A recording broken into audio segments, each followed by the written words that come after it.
thought I'd take you on a little tour of my passion journal last year. Every year I create a new journal and they each have different covers. This year I was just drawn intuitively to a picture of the world high in the sky, because it always intrigues me that we're suspended in space. In fact, I said that to my godmother one time and she asked me if I was losing my mind. I think some of the things that are really fabulous in our lives we take for granted. We've forgotten to be in love with the mystery of it all.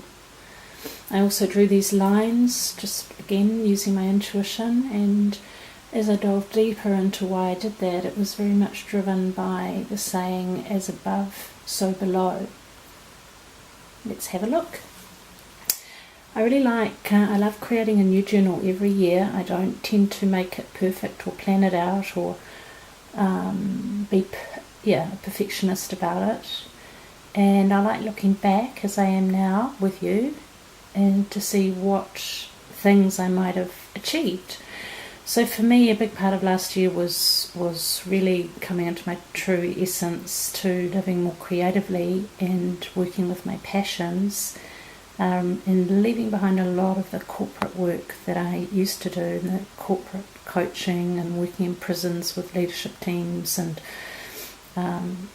it reminds me of someone I interviewed in one of my books, Employ Yourself, Midlife Career Rescue, who said she used to love teaching, but then she didn't. And she became a romance writer, and she said if she could have her time differently, she would have done it earlier. And I was inspired by that. So a big thing, just sayings like this, it's about notes of bloody mindedness. It's about finding your true colours. It's about standing out from the crowd, and instead of being embarrassed or ashamed by doing well. Quotes like Frida Kahlo has always been inspiring to me. In fact, the people that are really inspiring to me are people that have had to endure a lot of obstacles in their life. And Frida Kahlo, as many of you will know, certainly had to endure that. I love that whole thing. It's about painting what she needs to do, painting her own reality. I remember hearing Michael Cunningham, who wrote The Hours, at a writers' festival, and somebody said, I really loved your book, but I don't like your new one at all. And I like the fact that Michael just used humour. He's openly gay, and he said, I'm sorry, darling, if we have to break up over this, but I write what I want to write, and I write what I want to read, and if people love it, great, and if they don't, fine. I like to also, it was year of the fire monkey last year. We know last year was quite explosive for a lot of people. That's a helicopter going over at the moment. I like to sort of shape the year with what some of the planetary aspects might be. I set goals that I want to achieve, and so I pretty much achieved, well, many of those. I haven't gone through, I have ticked them. Health was a big one, being alcohol free, spending more time on myself, my spirituality. I've done really well with my book sales, publishing new books. I submitted some romances, or I published them. I've come up with a concept for a property. So that's what I encourage you to be thinking about as well. Big thing is working more with my heart. I love this image.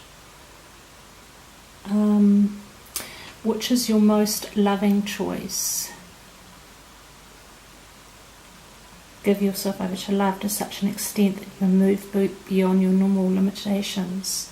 Welcome to your future. Don't crack under pressure. So I'm just going to skim through rather than narrate, but I love this too because Carla is a Leo. I never knew that before until I started researching The Art of Success, Coco Chanel. And so a lot of people are using astrology, a lot of business people are using astrology and symbols of astrology. Like Coco Chanel was a Leo as well, and had 5, her favourite number was 5. I think Chanel number 5, very successful for her. And she had 5 lion heads engraved on her tomb. Yeah, just as you can see, just whatever grips me. People often say what inspires you, or I'll see an image and I'll love it. I love this question. Ask yourself, am I enjoying this life, or am I existing within a self-inflicted regime? You should be able to give yourself a break without punishing yourself for it. My partner said this to me, so I write down feedback. He said, you've got to believe in what you're doing. You can't stay in the void of self-doubt. It's holding you back. It's like a bike. You've got to let go of the training wheels and say, I can do this. I can do this without the training wheels. I'm really thankful to have such a supportive partner.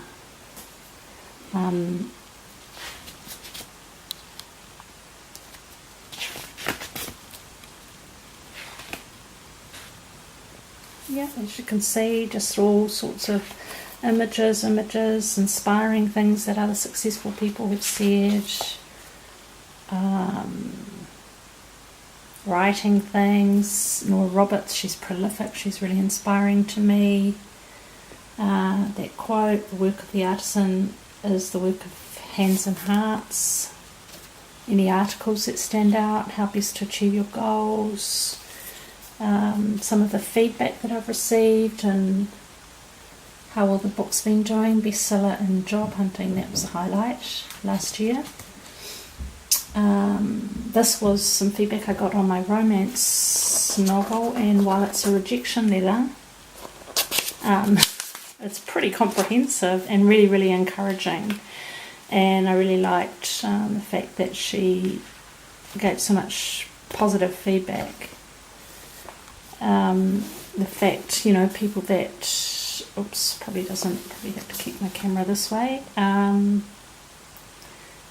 Meditating. Hugh Jackman, I started meditating and does it quite twice a day, and it allows him to have more energy. Love. Actually, I didn't realise that. I've just called my latest book on alcohol control that I'm just doing A Beautiful Mind, or Your Beautiful Mind. I didn't realise at the time, but Isabel Allende is hugely inspirational to me. Other things that are inspiring, and this is a sculpture that my partner brought for me for my 50th birthday by Chris Booth. This is so true, the power of art. Art is the guarantee of sanity.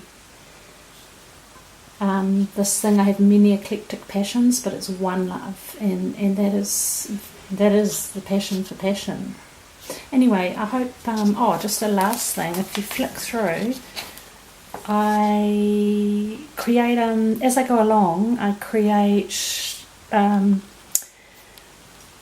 notes on what I've achieved, which is really good to do, and even in your own sort of personal careers, at work, it's quite good to take your own list of achievements so that when people call you up for your performance review, you can remind them of all you've achieved, because chances are they've forgotten and you've forgotten. So, I started early with, I heard back from Harlequin about my submission, that I submitted it, that I sent artwork to a place, which was the Moon Goddess calendar. It wasn't successful, but I still sent it in, and that's amazing in itself. I published a new book to Amazon. It went free for a while, and then it became a bestseller. I stayed up all night to publish and format myself, and I reminded myself done is better than perfect. I persisted for things when things were not working. So many things. You can see sometimes I include feedback in there as well.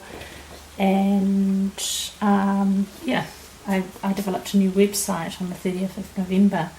I wrote little passion moments and things like that.